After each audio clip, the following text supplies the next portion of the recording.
Yes, Mr. Marshall, good morning. Richard Fallon. Mr. Fallon, excuse me, sorry. You fused with your clients. Good morning, Your Honors. Richard J. Fallon for the defendant appellant Ryan Marshall in this Chapter 211, Section 3 double jeopardy petition. Now, I found this to be a fascinating case. Who knew double jeopardy had so many ins and outs? You have 5 opinions in the U.S. v. Dixon case. You have the Roby case completely ignoring the statute, the 1831 statute. And I'd sum up this case as the third in a line of 3 cases, Zanetti, Rodriguez, and now this case, clearing up the tangle of accomplice liability law in Massachusetts. But in the end, this matter is surprisingly simple. The current Chapter 274, Section 3, and its predecessor in 1831, changed the common law such that murder is a lesser included offense to accessory before the fact to murder, or species of lesser included. Now, I know that sounds weird to have murder as a lesser included offense. And of course, as you read the Dixon case, I'm sure everyone thought it's weird to have possession with intent as a lesser included offense, contempt. But you yourself made this clear in the Rodriguez case in footnotes 31 and 33. In footnote 31, the second and last sentence, you say the statute indeed expressly permits one who counsel hires or etc. to be indicted as accessory before the fact ought to be indicted on the substantive felony. And then what kind of seals the deal on footnote 33, you write conduct underlying a charge of accessory before the fact may be charged as aiding and abetting as formulated in Zanetti. And here's the key language, because the offense, and indeed the offense of aiding and abetting, is broader than the offense of accessory before the fact. Now, what does that mean, the offense being broader? And indeed, that's it. That's the classic lesser included offense is always broader than the greater offense. And in fact, the perfect way to think of it is manslaughter. Isn't it? Well, here, I'll tell you. Manslaughter, murder, accessory before. When I say broader, I mean a lot more people are going to be guilty of the lesser. And that's why I did the whole footnote about the subset. It gets confusing how you want to say it. What is murder in relationship to manslaughter? It's manslaughter plus 1. And that one element is, of course, malice aforethought. What is accessory before the fact to murder in relationship to murder? It's murder plus 1 before the fact. It's really kind of that simple. Are you saying, I mean, it is kind of interesting, Yeah. the way you think about it. It really is. It's intriguing. So what you're saying is everyone who is guilty of accessory before the fact could be found guilty of murder on the same evidence. Exactly. But not everyone guilty of murder could be found There it guilty is. of accessory before the fact. You summed it up. I probably should sit down because you just summed it up. Why? Just like everyone guilty of murder is guilty of involuntary manslaughter. Now, you know, not voluntary manslaughter, there's provocation, that's all complicated. Everyone guilty of murder is also guilty of involuntary manslaughter, but not everyone guilty of involuntary manslaughter is also guilty of murder. If you were, I'm sorry. Oh, go ahead. If you were charged with murder 1, Yeah. and the evidence really warranted an instruction on manslaughter, you could get that. You'd be entitled to that, right? You'd be entitled, yes. If here you were charged with accessory before the fact, would you, and the evidence established something else, that is to say participation in a different way by, let's say, kicking the victim, would you be entitled to an instruction on murder? That's a very good question, Your Honor. Thank you. I'll tell you why. Because you kind of, you know, it's a form. Here's the funny thing. You know, the motion judge kind of takes this as an indictment rule. It's not an indictment rule. The one thing you get out of this, the one thing I should say, it's an elements rule. It's the elements rule. It's not an indictment rule. Now, the statute says you can be indicted for accessory before the fact or can be indicted for substantive felony, which, of course, means the underlying felony, even though the Commonwealth doesn't agree. But, you know, you said in Rodriguez, and the sentence that the motion judge didn't quote at 487, you said to charge Marshall with his conduct, which meant murder. The Commonwealth should have simply added Marshall's name to the portion of the indictment, adding murder. Now, you could say, sure, they could have asked, they should have said, look, it's a lesser included. But because it talks about two different indictments, I think a defense counsel also could say, look, you didn't indict me for murder, you indicted me you could have indicted me for both. You indicted me for accessory before the fact. Well, how is that different than what I was saying? You know, you were indicted for murder one, but, you know, does that mean you couldn't have been indicted for anything else? Yeah. Well, no, here's what the Commonwealth could do. They could have simply said, Your Honor, please amend the indictment to include murder. But I guess where I'm having trouble is, I want to try to help. if you, in this lesser included thing, the fact is you couldn't be convicted, you really couldn't be convicted of murder if you didn't actually participate in some way in the crime, right? Oh, no, that's the D'Estasio, that whole participation thing is a rat's nest, which I think I've gone through in the brief. But quoting D'Estasio is such a big mistake. And in fact, in Zanetti, you talked about participation, including planning the crime. I mean, participation, the statute says if you're guilty of an accessory before the fact, that's why the statute is the key thing. The statute tells us that, of course, you can. And that's why, Roby, it all started from Roby ignoring the statute. The statute says if you're guilty of accessory before the fact, you can be indicted for accessory before the fact or for the substance. So what's the answer to Justice Lank's question? If a defendant's charged with murder, he can get a lesser included offense instruction on manslaughter. Right. If a defendant is charged with accessory before the fact to murder, you're saying that he cannot get an instruction? No, I'm saying that surely the Commonwealth, if it wants it, the Commonwealth can just ask to amend the complaint. No. Forget about amending the complaint. Could the defendant receive an instruction on the lesser included offense of murder if he were indicted for accessory to the fact of murder? Yes. But it doesn't make any difference because the penalty is the same. Right. But I mean, that's where I have a whole footnote. That's where, in fact, the whole, it's kind of there's so many ironies in this case. But it's sort of ironic that the prosecution did all this to try to stop him from getting a manslaughter. So the answer is yes to my question? Yes. And so if the Commonwealth had asked for an instruction on murder, and isn't that in fact kind of what it got with the jury instruction relating to joint venture? Yeah, see, it's not about instruction, though, here. Well, it's about the verdict. It's about the verdict. But my they question could is have about asked for a lesser included. They didn't. It's just like Woodward. Let me ask you a question slightly differently. Why would the Commonwealth going forward ever indict for accessory before the fact? Exactly. You're right. It's a vestigial. It's been since 1831. It's been a vestigial crime. And in fact, that's why in 1968 to 1973, when it didn't exist, not only did the world not fall apart, no one noticed because it didn't make any difference because it's a vestigial crime. In fact, they do sometimes, and that's okay. Well, wouldn't it have made a difference insofar as the requirement of joint venture liability requiring some kind of case law suggesting that there really was participation contemporaneous with the killing? You want to, again, to have joint venture or aiding and abetting, you need that. Yes. Remember, everybody guilty of accessory before is guilty of murder, but not everybody guilty of murder is guilty of accessory before. Didn't Rodriguez, though, say that aiding and abetting was broader than accessory before the fact?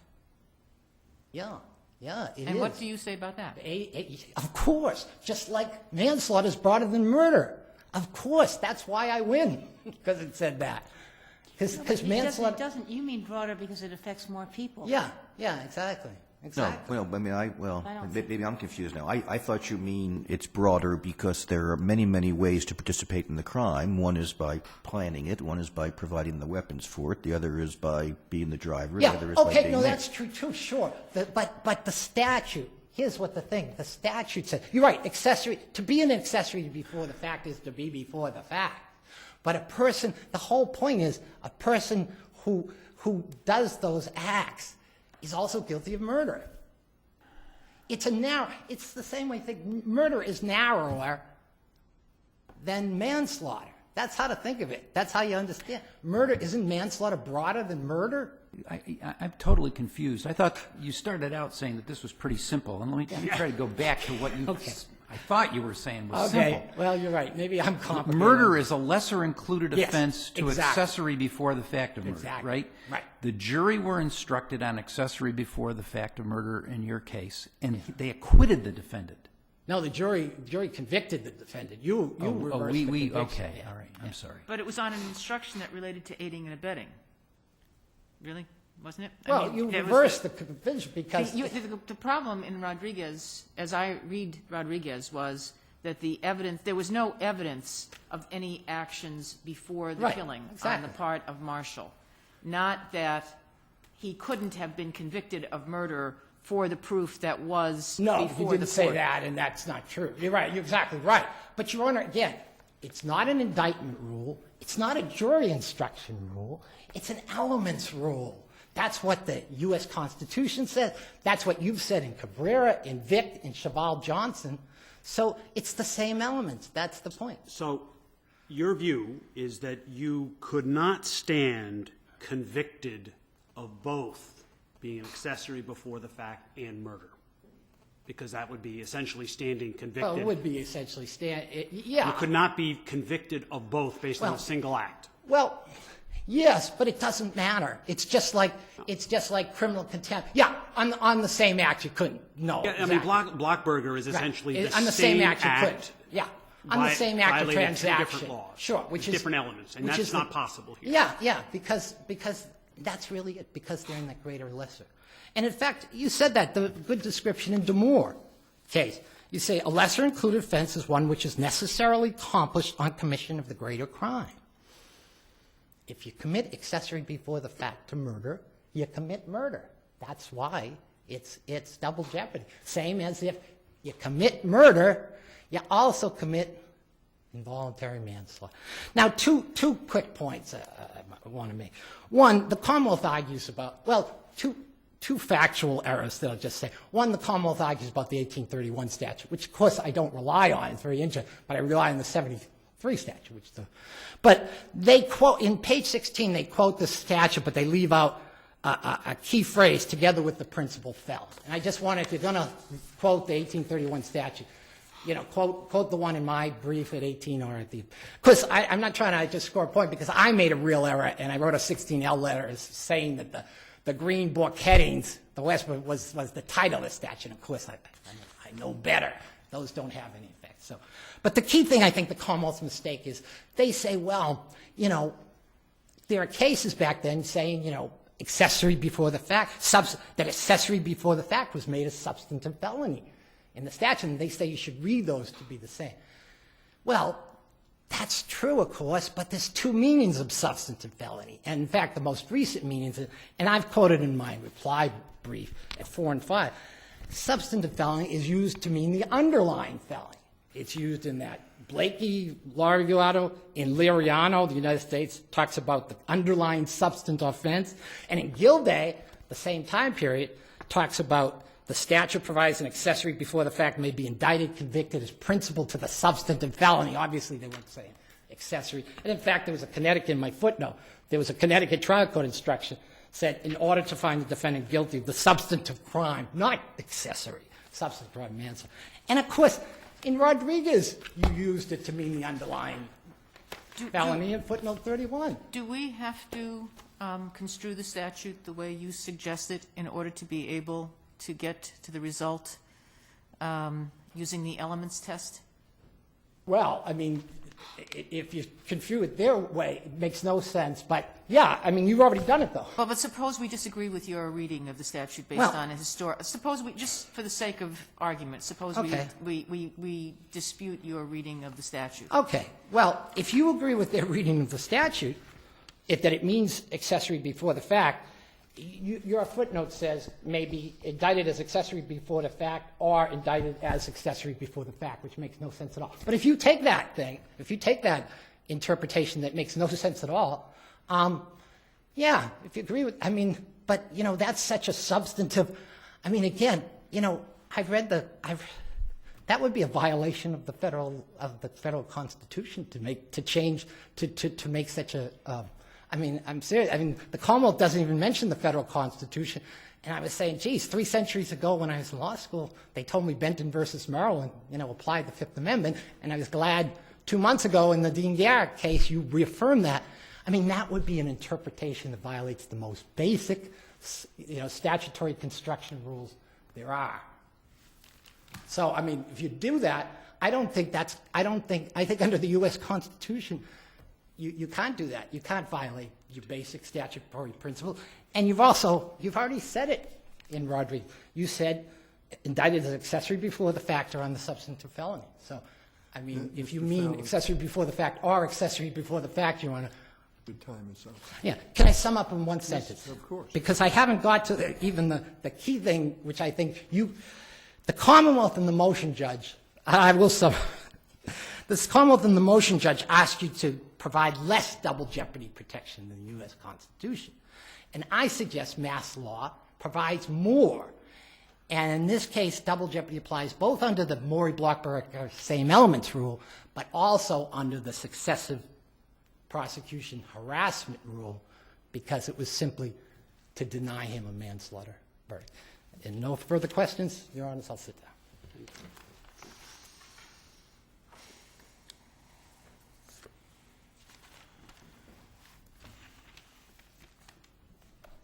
Good morning, Your Honor. Shoshana Stern for the Commonwealth. On this subject, I think the history of accessory before the fact is a little bit instructive here.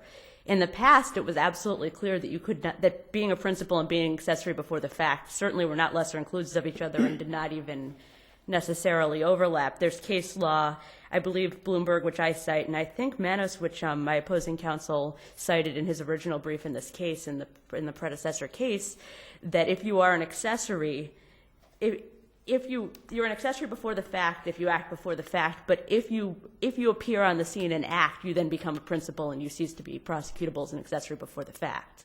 Essentially, that there was a firm understanding of what these things meant. So if you plan, let me give you a scenario, because I worry that this may be one of those things, be careful what you wish for. Mm-hmm. There's evidence that somebody plans an offense, mm-hmm. and there's other evidence that the person actually joins his mm-hmm. buddies in committing the offense. Mm-hmm. You would say you can't charge both. I would say you couldn't charge both then. Okay, so then you charge him for murder. I'm sorry, could you just you have evidence reiterate? Of planning, yes. And you have evidence of participation. Your person actually joins in the same person. Same person, right? Yes. You can both plan it and yes. also be there. Yes. You say the person cannot be charged with accessory then? I would say that at this point there's been a considerable evolution in the law to make it easier to charge people without causing fatal variances on those grounds. I was just seeking to... Okay, but I mean, I'm not sure what the answer is. Are you charging the person then with being accessory before the fact and with murder, or just with murder? I think you could only convict them of one. Okay, but, so you might have to pick, but I think you could charge them with either. You could charge them with either, but then if it's accessory before the fact and the jury says, mm-hmm. let's assume you have a jury which says, yeah. well, I'm not sure that he planned it, and mm-hmm. I'm not sure he was there, but I know he either planned it or was there, mm-hmm. and then in your view, not mm-hmm. guilty. Well, I think that is what this court has been trying to address in the subsequent evolution of the law. To avoid that. To avoid that, yes. And you want to undo that so that this person now is to be again found not guilty when the jury is uncertain whether he planned or he joined in the actual act, but are certain that he did one or the other. I am not necessarily advocating for that, Your Honor. But aren't you, I think in effect? I don't think that I necessarily am, Your Honor. I mean, certainly not inciting to the fact that this was previously understood a certain way. I think that I'm working off of what this court said in Rodriguez, where they essentially said, to be aiding, you have to be present and participating, and to be an accessory before the fact, you have to act before the fact. The Commonwealth would have no stake in a different solution. What the Commonwealth's priority is not to lose on both ends, that, well, I'm sorry you didn't charge this because they're both separate offenses, and I'm sorry it's a lesser included offense and now you can't re-prosecute. I think that whatever resolution takes place in this case has to be consistent with what was done in Rodriguez. And so I attempted to form a theory out of how Rodriguez and Zanetti essentially work together. Now, this case was tried before Zanetti came down? It was tried before Zanetti, yes. And certainly the indictment was well before. Yes. And the indictment was several years after Commonwealth versus Ortiz, which appeared to suggest that that the law of Massachusetts was no longer interested in the distinction between. But you indicted under 274-2, correct? I believe so. So 274-2 sort of says a bunch of things. But your indictment was very specific about the planning part. It was the standard indictment language. It included the word aiding. This court subsequently determined that that was not enough to bring it under the theory that we brought the case to trial under. Okay, so I guess I'm.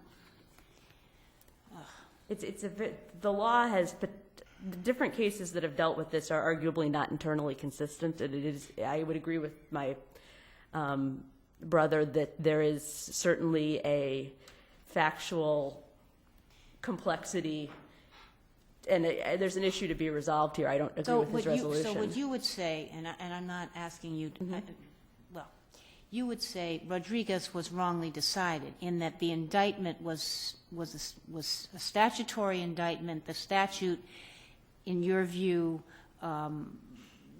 based on Ortiz, et cetera, really said aiding includes any and all of this stuff. Well, I think that at the very least we had a good faith basis to think that at the time. Okay. I mean, this court has obviously decided against us in Rodriguez. But that was what we argued essentially at that time. Okay. And were essentially overruled on that, or literally overruled on that. But there's several different levels in this case. There's the specific elements-based issue that my brother raises, and there's also the Commonwealth. Well, there's the fact that essentially this court has progressively said that more and more different types of murder essentially can be charged and tried interchangeably. That the jury, for joint venture and principal liability, the jury does not need to decide which it was. They just have to decide it was either. Because if you do any of the following 16 things, you are guilty. Yes, but I would suggest that that doesn't mean that the following 16 things are actually. If you only said you're only guilty if you do one of these 16 things, and the jury. But I would say that that does not mean that you've now precluded the other 15 things just because they're now all chargeable together for the sake of minimizing. Does that mean that you can have 16 separate go seriatim 16 times? I would argue 1 through 15, but no. That's yes. I would say that I think that this case might be in a different posture if we had not successfully prosecuted the defendant on a theory that we brought at the time. It's a sort of complicated circumstance. I mean, there aren't 16. There are a discrete number of historical things that were all separately charged until essentially within the past decade. Do you take any? I mean, can joint venture liability be based on conduct occurring entirely before the murder? Before the killing, yes. That is? I would take Rodriguez not to say that. But you could have a bank robbery with somebody driving, the robbers to a subway station 15 miles away from the scene of the robbery, and they take the train in, rob the bank, and go back out, and the getaway car is 15 miles away. Is that not a joint venture? I think, under Ortiz, it would certainly be a joint venture. It's not as clear to me that under Rodriguez it would be. And I think that there is a sort of confusion in this law that needs a resolution of some sort. But In light of the Zanetti instruction, which essentially includes aiding, counseling and procuring and so forth, which is before the fact kind of conduct, doesn't that make it a form of participation sufficient for joint venture liability? well, I would essentially, I argue in my brief that if you read Zanetti in conjunction with Rodriguez, with the ruling in Rodriguez being the reason we're here in this case, that's not what the thrust of the body of the case, of those cases is. Body of what cases? Rodriguez and Zanetti. Oh, okay. That essentially, in light of what Rodriguez and Zanetti say about what it means to aid and abet, they would strongly suggest that you can't, or if not require, that you can't act before the fact. I'm not suggesting that the Commonwealth would necessarily prefer that that be the case, but I think that the Commonwealth is in a situation where if the court were to adopt the defendant's reasoning, the ground has shifted under the Commonwealth several times in this case, each time against its ability to prosecute it. Whereas we've only brought one prosecution, which we were up front, we said at trial, we're under this indictment, we're going on an aiding theory. And the judge said, I agree, I think you can do that. And we did that, and we persuaded the jury that we mounted a Got an sufficient... instruction on the aiding. Yes, it said that we're not going on accessory before the fact. And that was what the evidence of the kicking Yes, and so supported. we fully prosecuted this case under that theory, under an indictment that we had reason to believe.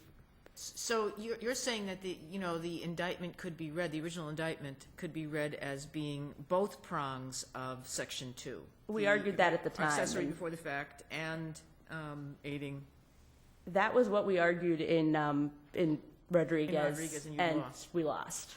But that is the argument that we made. But part of the problem was you charged others who had also been involved in kicking as with murder, not with being accessory before the fact. I mean, this is a very unusual case in terms of the charging strategy here.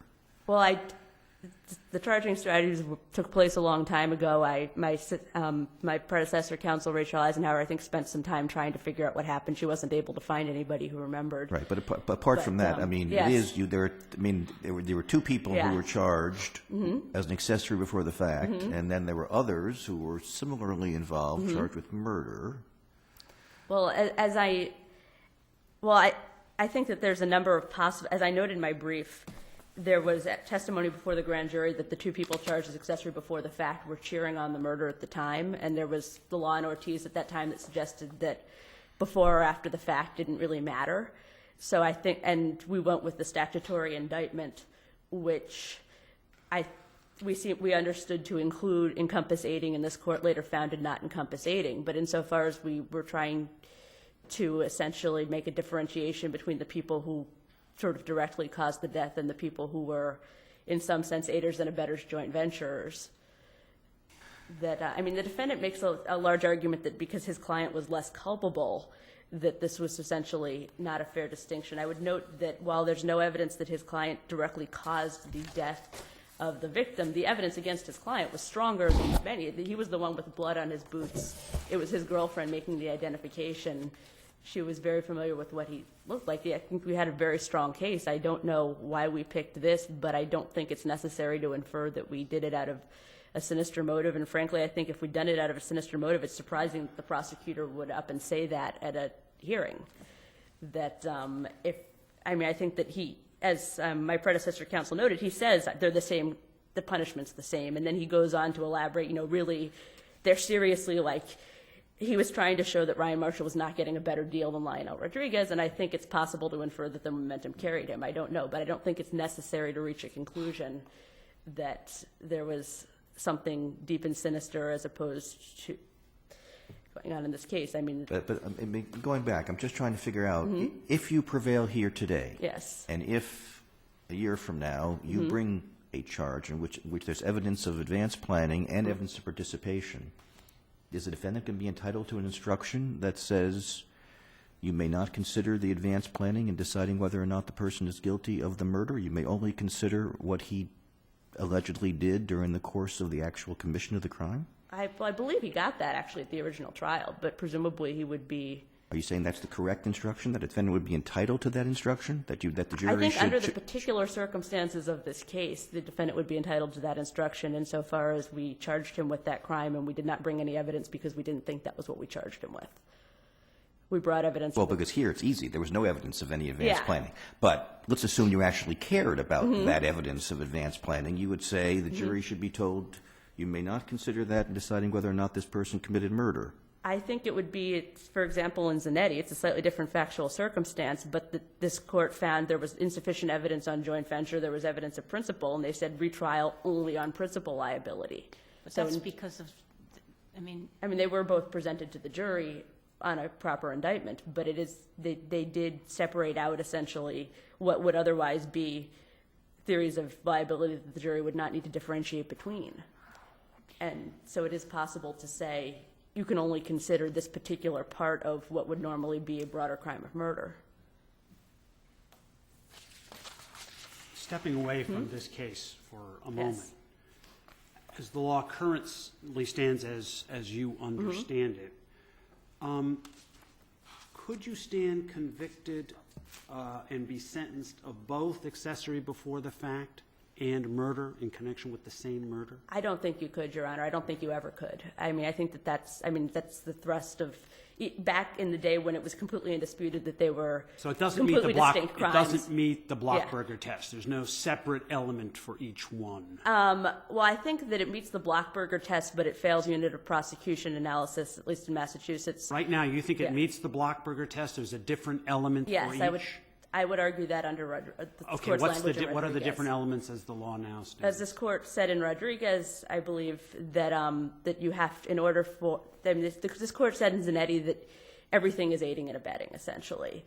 This court said in Rodriguez that aiding and abetting requires contemporaneous participation of some sort or ability to contemporaneously participate as opposed to acting before the fact, which But it seemed, I know it's a little bit different, but a person could be charged and convicted of felony murder and armed robbery, being the predicate felony, and get convicted of both, and then we sort that out later. We dismiss the Yes, I mean, I think armed you- robbery. I think could that kind of a result obtain in a case like Justice Cordy just asked you about? I think you could. I think you could try them, and then one of the convictions would have to go.